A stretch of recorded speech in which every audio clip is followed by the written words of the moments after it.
Teun Marez, you're known as a man of knowledge, a light bringer, a friend of humanity. And as an author of 6 books, can you summarize the main purpose of your current work?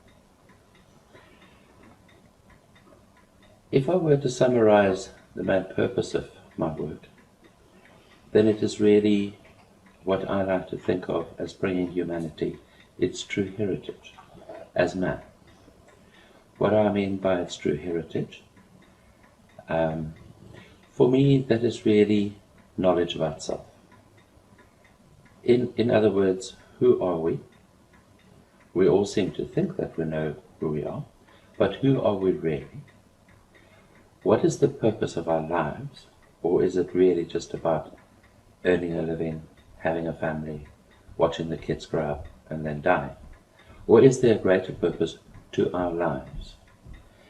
And then thirdly, and that for me is the most important of all, is if I am on this planet, and if I am alive, surely there must be something in it for me as well. The way I've got to know this through my own life's experiences is, what can I learn? How can I as a person really grow? And that for me is what I like to call the heritage of man. And that is really what all of my work is centered around. Bringing humanity the answers to those 3 most fundamental questions. So is that what you feel is your purpose in this lifetime? Yes, very much so.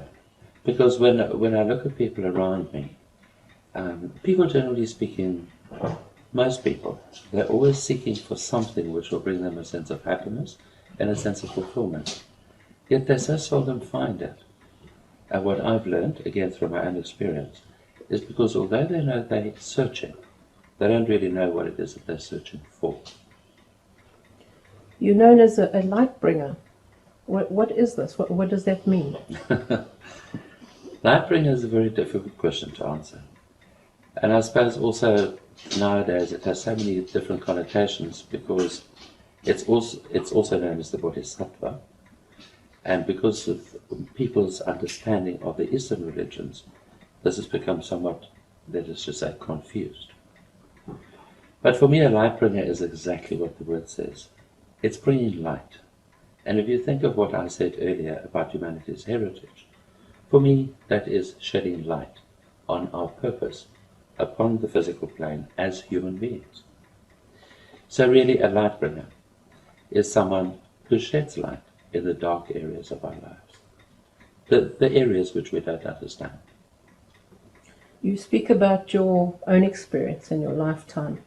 How did you find this out, that this was your role, that this was your purpose at this time? Elizabeth, as long as I can remember, ever since I was a tiny child, I might just add here that I grew up very much alone, in that although I have 2 sisters, both my sisters are very much older than myself. So as I was growing up, I grew up very much as a lone child because, first of all, they were at boarding school, and then by the time I was older, they were already married and they'd left home. So really, my sense of life, I might also add that my father was a gold miner, which meant that we really lived out in the wilderness. So I didn't really have friends that I could play with. And especially in the early days of my childhood, I grew up very much with nothing but the wild animals around me, the birds, and whoever happened to come occasionally to visit. So really, ever since I was a small child, playing outside in nature, I used to have experiences which I felt surely everybody must have. But what was quite a shock for me was when I first started to go to school and I started to mix with other people. And I realized, first of all, that other children didn't think the same way as I do, and they didn't approach life in the same way as I did. To start with, I first started to think that maybe I was wrong. Maybe I was just misguided. Maybe I was just grown up all alone and I'd been alone for too long. But gradually but surely I started to interact a little bit more with people. And I realized, no, it's not necessarily that I'm wrong. Because often when I expressed how I saw things, or how I experienced things, people would say, gosh, where did you learn that from? So I started to look a little bit more deeply as I grew older. And I started to realize that, in fact, we're all different. Different people, each and every person, has their own way of thinking about life. When I say about life, I mean our daily experiences. I also realized that people feel differently about their experiences. And then, as I grew older still, and I started to understand concepts such as perception, I started to realize this is really all about perception. So in other words, how people react to their lives, or how they respond to their lives, how they feel about their lives. And again, I want to stress about their daily experiences. It's how they perceive, it's how they think, and how they feel, and therefore how they either respond or they react. And this is really how I started off. So when I speak about my experience, yes, it was as fundamental as that. It was learning from a very early age that there is something like perception, and how perception actually influences our whole existence upon the physical plane. Would you describe yourself as a teacher? Teacher is a very big word, but what does it really mean to teach? Of course, in the work that I do, I end up giving a lot of guidance. People come to me with all sorts of questions, with all sorts of problems, and I give them guidance. But is that really teaching? For me, teaching, the way I understand teaching, is when I sit you down and I tell you, look, this is how life works, and this is what you must do, and this is what you must not do. For me, that is teaching. But I don't see myself as a teacher in that respect. I like to see myself more as a friend of humanity, or if you like, as a guide.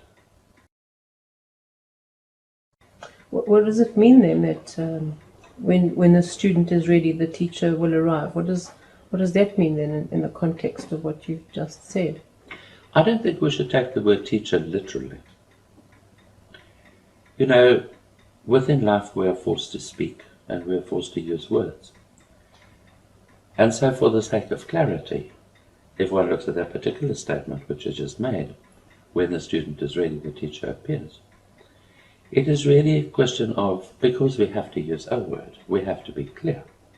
So we speak about a teacher. But really for me, what it truly means is that when we are actively searching, and there is that deep longing to find the answers to life that we are seeking, whatever those answers may be. And different people really have different questions. Therefore the answers are going to be different. But if we have that deep longing to learn, and if that longing eventually becomes for us an act of survival, I like to think of it as an act of survival. In other words, if I don't find the answers I seek, then my life is going to be empty and meaningless.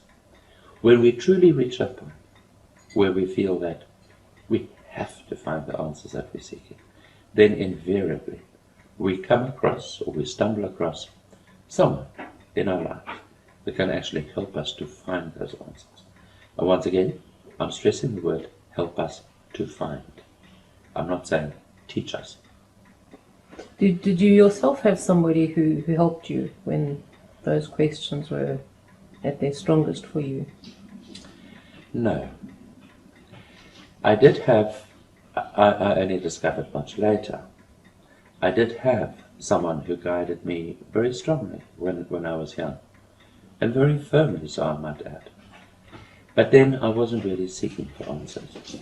By the time I came to really seek answers, I found myself very much alone.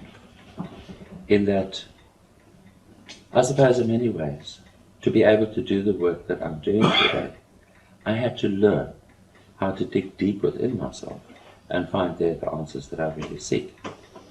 So maybe you're really giving me the opportunity here to once again take the question about teacher from a different angle. Why I don't like the word teacher is a teacher, for me, breeds a sense of dependency. So without your teacher, you can feel quite lost. Whenever you do feel lost, you simply go to your teacher, you ask for a question, and wow, the answer's there. But for someone who's truly is just a guide, the true guide, or as I like to call it, the true friend, won't give you of his truth, but rather will he guide you into finding your own truth. So to answer your question more directly, had I, when I was busy seeking answers, had, if you like, a teacher, I would never have learned what it is to dig deep within self and to find there the answers that we seek. And in that way, by having done that for myself and by myself, I have learned how to now guide other people to also dig deeply within and to find there their own truth. One of the big questions that we all, or not all of us, but quite a lot of us start to ask as we are going about our searching and digging for that truth is about reincarnation. Is that something that you believe in? Absolutely. Absolutely. There's absolutely no way that one can look upon life in the very small-minded way of saying that I can learn everything about not only myself, but also about life in 70 odd years. It's just absolutely impossible. And therefore, although I do not actively teach reincarnation, and I'll come back to that point in a moment, although I do not actively teach reincarnation, if you ask me, do I believe in it? I say emphatically yes. Because we need lifetime after lifetime after lifetime learning just what the self is all about, let alone what life is all about. Now to come back to why I said I do not like to teach the doctrine of reincarnation, it's because once again, people have got such a distorted idea today about what reincarnation really means that they invariably see it as a form of escapism, in the sense of, oh well, if I don't get it right in this lifetime, I will definitely get it right in the next time. Or worse still, I have a chance in my next lifetime to get it right. And of course that defeats the whole purpose of being alive and what I said earlier about an act of survival. Really, if it is about an act of survival, your intent is set on facing your challenges, facing your learning in the moment, knowing that life is very short and it's going to be over very quickly. The other thing which most people do not realize about reincarnation is that at the moment of birth, there is a full eclipse of consciousness. In other words, we come back into lifetime, remembering nothing of our previous lifetimes or of what we learned. Therefore, quite literally, we start from scratch. So this misguided idea that next lifetime you're just going to pick up where you messed up in this lifetime is quite frankly to do people a disservice. That's why I say I do not like to teach the doctrine of incarnation. But if I'm asked, do I believe in it? Do I support it? I say absolutely. Is this why we get mixed up with words like fate and destiny? Because of the misconceptions around lifetimes. What is the difference between fate and destiny? Yes, I wouldn't say it's because of reincarnation that we get mixed up. But it is true that most people do not understand the difference between fate versus destiny. Fate is really what we have to accomplish in this particular lifetime, whereas destiny is what we have to learn throughout many, many lifetimes. If I can maybe just clarify that a bit. You and I, and every living creature upon this planet, we are lives, and we live an untold number of lifetimes in which we uncover true knowledge of both the self and how that self is a part of life. That That total learning, if you like, from beginning to end, from the beginning of this manifestation till this manifestation ends, is what we call destiny. And that destiny is unique to every single individual. Fate, on the other hand, is that tiny portion of our destiny which we fulfill in each successive lifetime. Is it possible then that you've been on the path of the light bringer before then? Is it something that you would remember? Well, we do not specifically remember our previous lifetimes, but we can get to a point in our learning where we start remembering the knowledge gained from previous lifetimes. The way this works is that we find ourselves having a particular aptitude for something. Aptitude that, for example, we've never particularly studied in this lifetime. Excuse me. Like, for example, it most commonly happens, let's say, with music. So children grow up without ever having had music lessons in their lives. And then one day they will just pick up an instrument. And within no time at all, they just start to play that musical instrument. That is a sure sign that in previous lifetimes they had learned how to play that particular instrument and learned to play it well. That's what I mean about a natural aptitude. An example of what I mean by natural aptitude. So in this way we can begin to piece together what knowledge we did gain in previous lifetimes.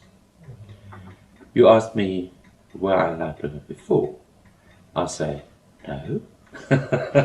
I've never done this before. It's quite new to me in this lifetime. When I say new to me in this lifetime, I first found myself on the path of the light bringer probably about 10 years ago. Since then, it has been really a process of learning to adapt the knowledge which I already have to the approach which we call the light bringer. Because it's not so much that there's a different knowledge, because really at the end of the day there's only one truth. But it is how we approach that truth which marks the difference, say, between a man of knowledge versus a light bringer. In this fairly new role then that you find yourself in, what part of it, what part of your role and the work that you do makes your heart sing? Elizabeth, I suppose what makes my heart sing always is when I can be of service to people. So in other words, when people come to me with a specific problem which they are finding hard to deal with, or a specific question which has been with them for a long time, and they can sense that it carries for them huge importance, but they can't seem to find the answer. When I can help such people to find the answers or to reach the clarity which they're looking for, I always feel that I have served or I have been of service. And really, that is what really makes my heart sing, is to be able to help other people to help themselves. You've recently established the Temple of Peace. Is this the purpose of the Temple of Peace? Indeed it is. Indeed it is. Really, the Temple of Peace, or the whole concept behind the Temple of Peace, is to help people to find the answers they are seeking, so that their lives may become filled with peace and fulfillment. Teun, in the books that you've written, you've brought the legacy of the Toltec tradition to the world. What does Toltec mean? What does it actually mean? Toltec is a very ancient word, and it quite literally means a man or a woman of knowledge. And it is quite as simple as that, a man or a woman of knowledge. And knowledge in this context, how would you describe that then? Exactly what I described earlier. Knowledge of self and knowledge of life. Because we must remember, there's not a difference between self and life. We are alive, or if you like, a life. And therefore, we are one with life. So when we speak about knowledge of self versus knowledge of life, it's really one and the same thing. Self representing the microcosm, life representing the macrocosm, And of course the microcosm and the macrocosm are one. Are all Toltecs the same then? Those people who present themselves as Toltecs, are they all the same? Do they have the same approach? Living in the world in which we live today, that's quite a difficult question to answer without stepping on toes. There are many today who have proclaimed themselves to be Toltec, but they are truly not Toltec. They are not men and women of knowledge. These are people who have mixed up what one might call the Mesoamerican culture and the traditions which arise out of the Mesoamerican culture with what is called Toltec. It is unfortunate that as far as humanity's present knowledge goes, the word Toltec became associated with the Mesoamerican culture. We do not have to go into the reasons for that now because it's long and it's complicated and it's quite technical. But for some reason, where the word Toltec stuck in humanity's memory was with the Mesoamerican culture. So much of what is today called Toltec shouldn't actually be called Toltec, should actually be called Mesoamerican. And that is where a lot of the confusion has come in. So what then are the true Toltec teachings? I mean, is it a religion? Is it a belief system? Elizabeth, Toltec is not a religion. And I want to be quite emphatic about that. It is not a religion. But I will come back and I'll clarify that in a moment. When I say it is not a religion, what I mean is to be Toltec or to be an apprentice to the Toltec teachings means to be a follower of the one truth, if you like, the one knowledge. It is to seek knowledge of self and of life. That is what it means to be, if you like, on the Toltec path. Why I said just now it's not religion? Because religion today has become as misunderstood as the word Toltec. What people today regard as religion is really what should by right be called a churchianity. Churchianity and religion is not one and the same thing.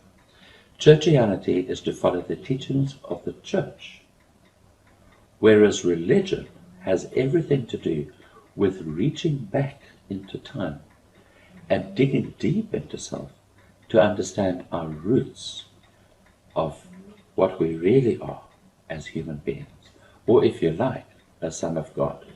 But what does that really mean, as opposed to what the churches like to tell us it means, or what the churches like to teach us it means? So then, on a day-to-day basis, then, how would the Toltec teachings themselves help us in practical terms? Elizabeth, the Toltec teachings are of enormous benefit to humanity. In fact, we spoke earlier about the heritage of humanity. I am one of those people that very much see the Toltec teachings as being the heritage of humanity. The heritage in the sense that it's got everything to do with knowledge of both self as well as of life. So in that respect, the Toltec teachings today, although they are still very little known and very little understood, really belong to every man and woman upon this planet. It's their heritage. So are you saying then that the Toltec teachings are not new to this planet? It depends upon what one calls new to this planet. You must realize that man is far older than this planet. Man had existence within the universe before we came to this planet. But if we don't want to go that far back in history, let's just talk about this planet. Really, the Toltec teachings, as we understand it today, started on this planet from the time that man once again had the spark of mind and individualized. By individualized, I mean started to think and see himself, think of and see himself as being an individual that has the ability to think and to be a master of his own destiny. So we can, for the sake of simplicity, narrow the Toltec teachings down to say, from the time that man became a thinking creature, we have been gathering that knowledge, which today goes under the banner of the Toltec teachings. How do they then differ from any other path, the Toltec path or the Toltec teachings? In essence, they don't differ, because we must realize that all paths lead to Rome. There is, at the end of the day, there's only one life, and therefore there can only be one truth. And therefore, although we might have very many different approaches, or as you call it, paths, if the path is a true path, true in the sense that it's true to life, and that it's genuinely about knowledge of self and of life, then there is no difference between the Toltec teachings versus any of the other great, if you like, religions of this world. So are you saying if I wanted to come and visit you at the Temple of Peace, that it wouldn't really matter if I was Christian or Muslim or Jewish or Hindu or any other belief system or type of religion? Not at all. In fact, I find it always a joyful experience to be able to speak to people and to be able to interact with them when they come from different avenues of life. Because for me too, it then becomes a learning experience in the sense of, depending upon, let's say, in this particular case, you were asking me about religion, I always find it very enlightening to be able to converse with someone who maybe comes from a religion which I'm not that familiar with. And therefore it's for me always fascinating to start tracing, to see where I can find the same truth, and then to be able to help that person to see, but you see, it's the same truth. It's the one life we're talking about, although the approach could be very different, and people use different names for different things, and they use different words to say the same thing. What then is the approach of the warrior, if that is another term for somebody who is on the Toltec approach to life? Yes, it's become traditional, or at least it's always been traditional, that people who are following the Toltec teachings are termed to be warriors, and hence the warrior's path. But really, this is not a military warrior that we're talking about. It's a warrior of the spirit. In other words, someone who is really fighting to gain knowledge, but true knowledge, not just information, true knowledge of the self, whether male or female. And that is what we call a warrior, and hence the warrior's path, which has become associated, and indeed is part of what we call the Toltec way. We often hear it referred to as a path with a heart. Yes. How does that actually connect then with being a warrior? If we're talking heart and warrior in the same sentence. Yes, yes. Well, as I said just now, a warrior is not a military being. If I could just maybe take it from a different angle first, before answering your question, you must realize that as human beings, we operate with two principal functions. We have what is called the thinking, rational principle, which is the mind. And then we have the feeling, intuitive principle, which we call the heart. Upon the warrior's path, or within the Toltec teachings, we are taught both principles, because in fact both principles make up our totality, the totality of the self.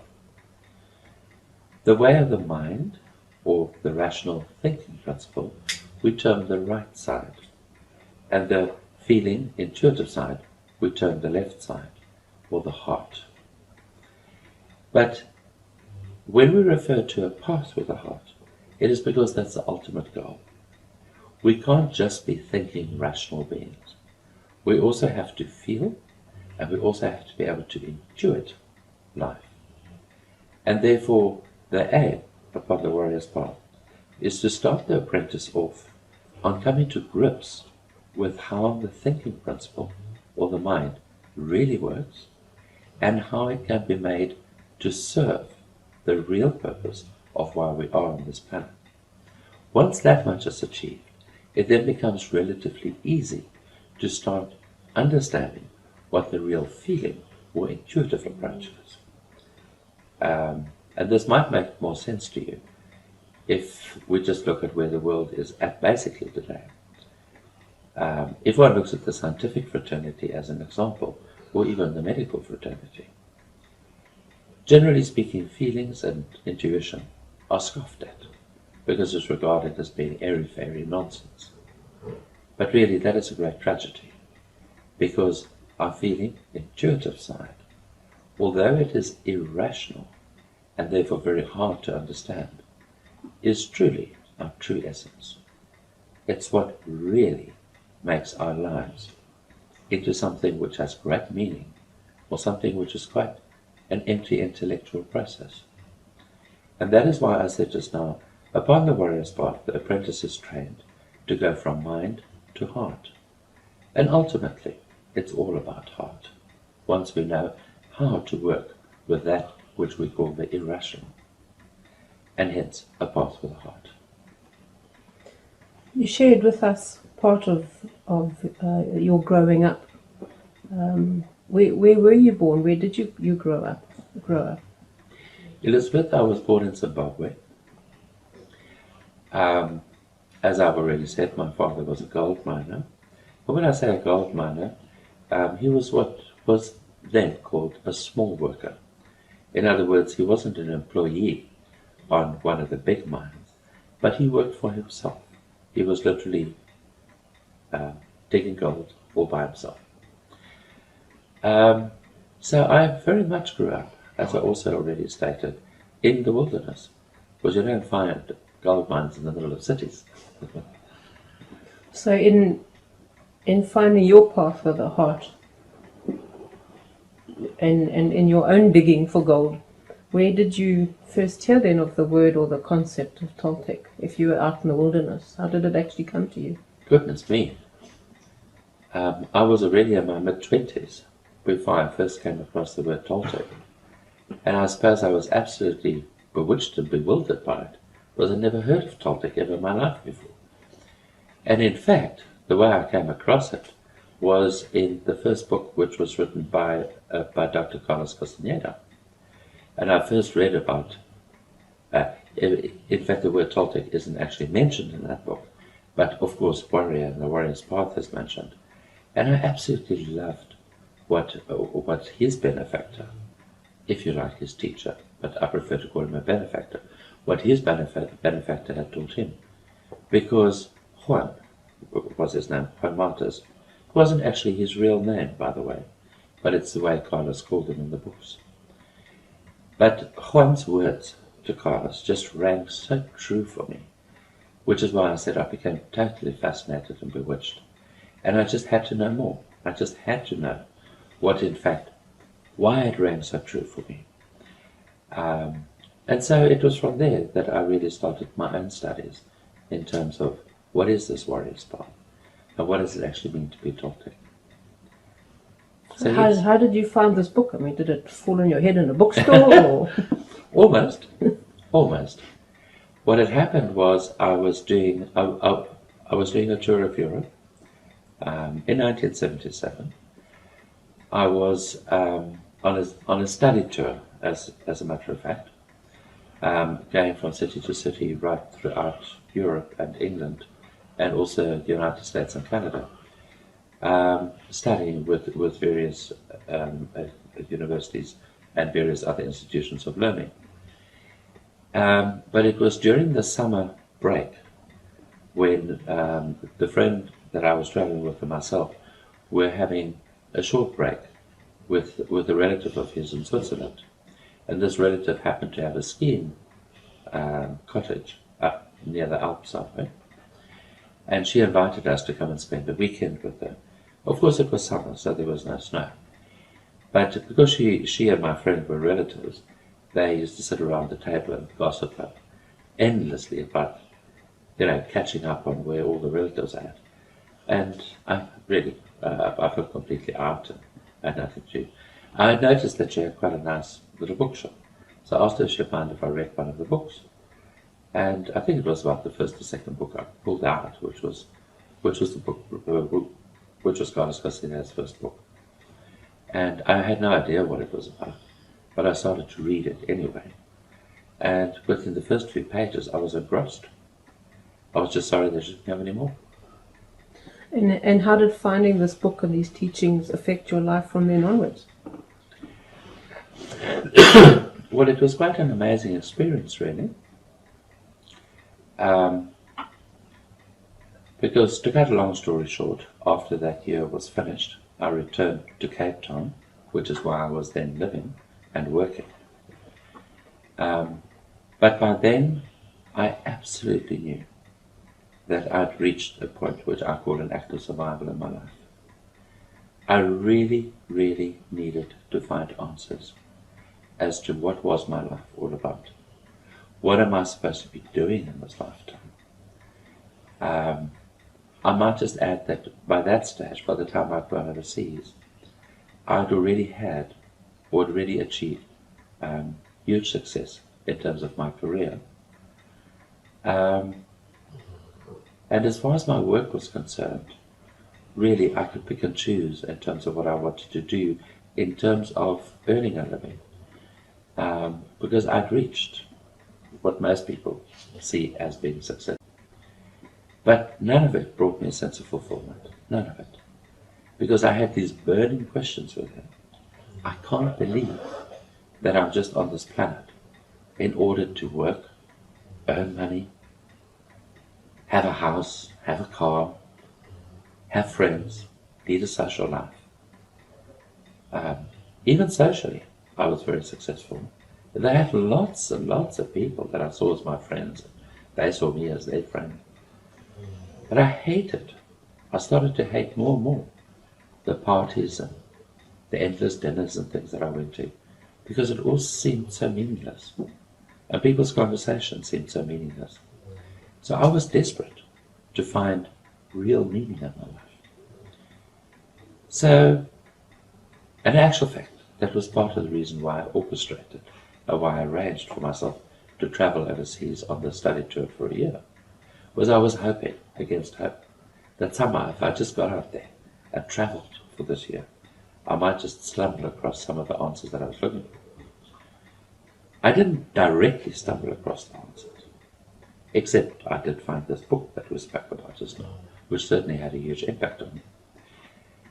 But strangely enough, what also started to happen at the time when I was overseas, but I didn't know what was going on, is I started to have spontaneous flashbacks of knowledge gained in previous lifetimes. Unfortunately, because I had no real knowledge of what was going on at that time, I seriously believed that I was losing my mind. Is this not a good thing in terms of what you shared about the mind? Well, probably, but I mean, at that stage, in my mid-20s, I really felt that I might be going insane. Anyway, again, to cut a long story short, I went through all of that, which had a deep impact on me. I found this book of Carlos Castaneda, which also made a deep impact on me. And then I got back to Cape Town. And I knew that okay, I was not back. I had to start up my career again. I had to earn a living again, buy myself another car, find a house to live in, do all the normal things that normal people do. And I just couldn't put my heart into it. I kept thinking, gosh, I've got to find meaning. If I can't find meaning in all of this, then what's the point? My life might as well end right now. Anyway, one morning I just woke up, and there was the very strong feeling in me that I needed to go into Cape Town, and I needed to go to the bookstores. The way I rationally interpreted that for myself was that I might find a book which could just possibly point me in the right direction. Even if it didn't provide me with the answers I was seeking, it might just point me in the right direction. So I duly did that. I still didn't have a car, because I still didn't have a job, so I still didn't have any money. So anyway, I put myself on a train, and I got off in Cape Town, and I started to go to all the bookstores that I could think of. And I wandered around for hours, going from bookstore to bookstore. and nothing jumped out at me. Or as you said, no book fell in my head. And nothing appealed to me. I mean, I spent hours in the bookstores. And eventually, feeling quite dejected, I ended up walking up one of the streets in Cape Town, which was, at that particular time, very little known. In other words, it wasn't a traditional shopping area. And it was mainly sort of small businesses that was up that area. And certainly not the sort of street in which you would find a bookstore. But for some reason, I just found myself walking up the street. And then, lo and behold, I suddenly came across this tiny little bookstore. And I stopped dead in my tracks, looking at the books displayed in the window. And they all seemed fascinating to me, although I didn't know what half of them meant. I only discovered later that it was actually an esoteric bookstore. But in that stage of my life, I didn't even know what esotericism meant. Anyway, I duly went. I felt so drawn that I went into this bookstore. And I started to just look at the books that were on the shelves, not knowing what I was looking for or what I was hoping to find. But I noticed a man in the shop that was very obviously the owner of the bookstore, and he was busy talking to another client. And I noticed that he kept looking at me out of the corner of his eye. Not knowing why he was looking at me, I assumed that he was watching me in case I was going to steal a book. Anyway, so I kept my hands behind my back and I didn't pick up any books in case I got turfed out of the bookstore. And his client that he was talking to eventually left, and he came over to me and he asked me if he could help me. And I said, and then I felt really foolish. I said, well, I must be honest with you. I'm looking for a book, but I really don't know what I'm looking for. And he stood and he looked at me for a long time. And then he said the strangest thing of all. He said to me, I think, and you must please forgive the French, but I'm going to express it the way he said it to me. I think you should get your ass to me every Sunday morning. I had no idea where he was coming from. I was absolutely mortified that a complete stranger should tell me to get my ass to him every Sunday morning. I said to him, for what? He said, we're going to restore your memory. I said, I beg your pardon? He said, we are going to restore your memory. I said, memory of what? He said, being a Toltec. I said, oh, what? I had no idea. Because although I said to you, I had read Carlos Castella's first book, but there was no mention in the first book. Not as far as I can remember. But I didn't think Toltec. But certainly on that morning when I was in the bookstore, I still not registered what Toltec is. So I said to him, what's a Toltec? So I said, come here on Sunday morning and we'll start working. Anyway, that's in that. So I just left the shop, wondering what on earth had happened. And then I started to think, maybe this is one of those moments that I'm going insane again. Anyway, I didn't feel I was insane, but I couldn't make head or tail out of it. But something pulled me. So I found myself there on the Sunday morning, as we had agreed. And then he started to work with me on what is commonly called restoration of memory. So yes, that's the story. Most people in their 20s would still believe that they were immortal and would be doing all the parties and all the other things that you mentioned before. So it seemed like a very early age for you to be seeking those very deep questions. Did you ever find with hindsight that your mother or your father had any Toltec knowledge or any influence? No, I suppose I started to search so early because I was an absolute delinquent. So by my mid-20s I had done what most people were still trying to do. No, but seriously, both my parents were devout Christians, and they would certainly have looked upon anything which didn't belong to the Christian church as being from the devil. So, no, there was nothing from that side. However, I might add that, again, I didn't know it at the time, but I understood it after I found the Toltec teachings again. and after my own memory had been restored, is that my mother, as it turns out, had been a natural seer. By natural, in other words, she had no apparent training in this lifetime. I spoke earlier about natural aptitude. Well, my mother just had a natural aptitude for seeing in this lifetime. So she used to get very clear visions of what was either busy happening, but nobody was talking about, and nobody was revealing, or something that was about to happen. In other words, something in the future. However, I remember as a child being very distraught by all this, was my mother, whenever she had a spontaneous seeing, would burst into tears, reach for the Bible and start praying frantically, because she was convinced it was the devil that was visiting her. How would you describe seeing? Seeing it's not difficult to explain from a seer's perspective, but it's exceedingly difficult to explain to somebody who doesn't see. Quite literally what happens in seeing, it is a direct and instantaneous knowing of what is actually happening. If it is a person that you're seeing, it's a complete identification with that person, in the sense that for that moment in which you see where that person is at, you quite literally, momentarily, become that person. In other words, that person's thoughts, their feelings, their emotions, everything about that is for that moment of seeing. It is like it's yours. And was this part of your training, of your restoration of your memory that started to happen for you? Indeed.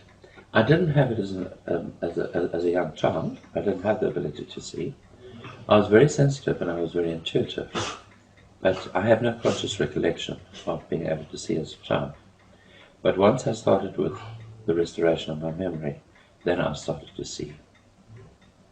Yes. And being in your 20s, and your life must have changed completely. How did you start to see things differently, just from a day-to-day basis? Oh, Elizabeth, it changed astronomically.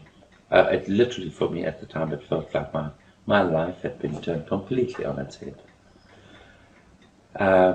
So much so that I found I just couldn't approach life in the same way as I did before. And that had devastating results within my life. One example was I suddenly found myself devoid of any friends, because all the many people that had claimed to be my friends up until that point of time, they in themselves found that I had changed so dramatically and so much that more than one of them said to me, "What happened to you? You're just not the same person that we used to know." I felt, of course, from my side, that I was just being more real. But quite frankly, it upset them to such an extent that, as I said, within the space of about 8 months, I found myself without any friends whatsoever. Until, of course, I learned, with my new experience, how to build new relationships and new friendships.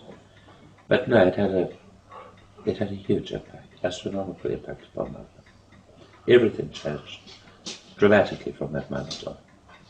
At some point in time, was it round about then that you were given the role or the title of Nagwal, or did that come as part of the restoration of your memory? Yes, the term Nagwal. What is this? What does it mean? The term Nagwal, quite literally, it means spirit. But I must explain that, because again, that's so easy to misunderstand. It is not that a physical being like myself is the spirit of man, but it is more that a Nagwal being, which is more accurate than just simply saying Nagwal. A Nagwal being is, through his very essence, through his very nature, he clearly reflects, very clearly reflects, more so than anybody else who's not now, the very essence of what it is to be true spirit. And in this case, we must remember that we all have the spirit within us. That is our true selves. That is the self which is busy evolving its awareness from lifetime to lifetime throughout destiny. That is the true self, the spirit. And we all have that within ourselves. So really what is called a null being is the being that reflects for us most clearly where each and every one of us is at in our own particular evolution of awareness. That's the real meaning of null. Again, it's a word, because of the Mesoamerican influence, it's become horrendously distorted.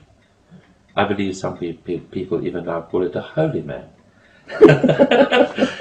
But that just shows the distortion of what the null really is.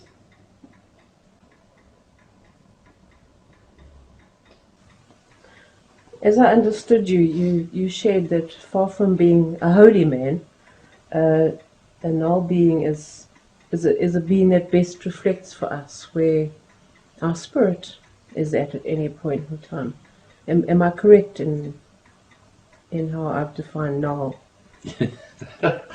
Yes, undoubtedly. Because you must realize that we can't have gaps in our knowledge. So we have to go through all sorts of experiences, which is why I find the term holy man rather funny.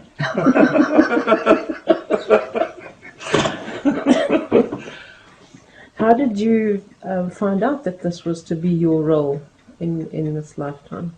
Well, that really came about as a result of the restoration of my memory. And what did it mean for you? What did it mean for you to find out that this was your role? You were still fairly early on in your life, weren't you?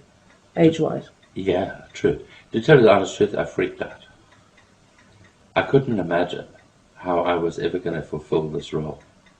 And especially as I restored more and more of my memory and I began to understand more and more where humanity is really at.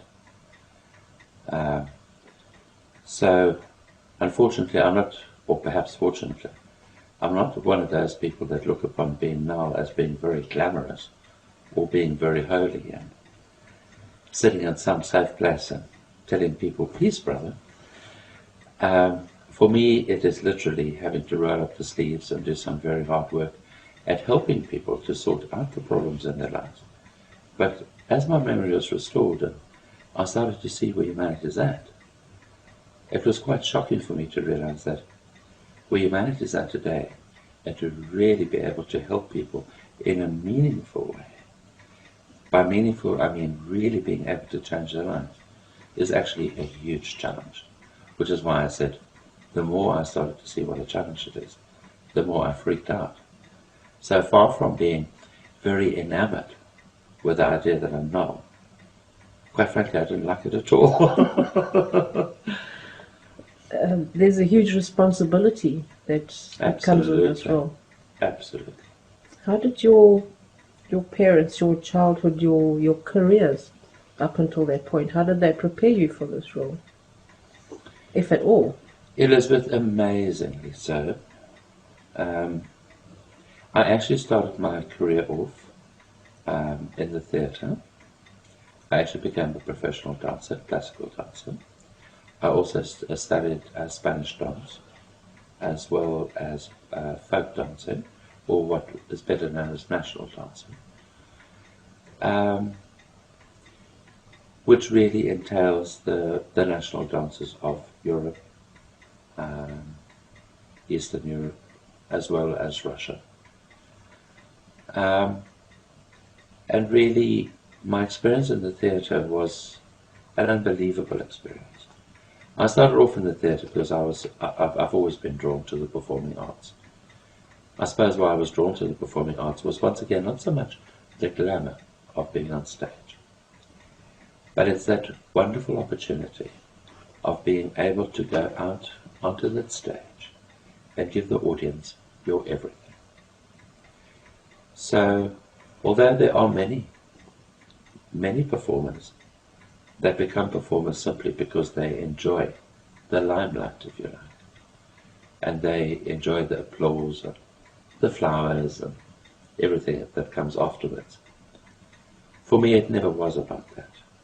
It was about what I saw as the marvelous privilege of, number one, being able to give full expression to yourself, and in that expressing yourself, being able to touch people's hearts, to give them something of what I see as the beauty of life.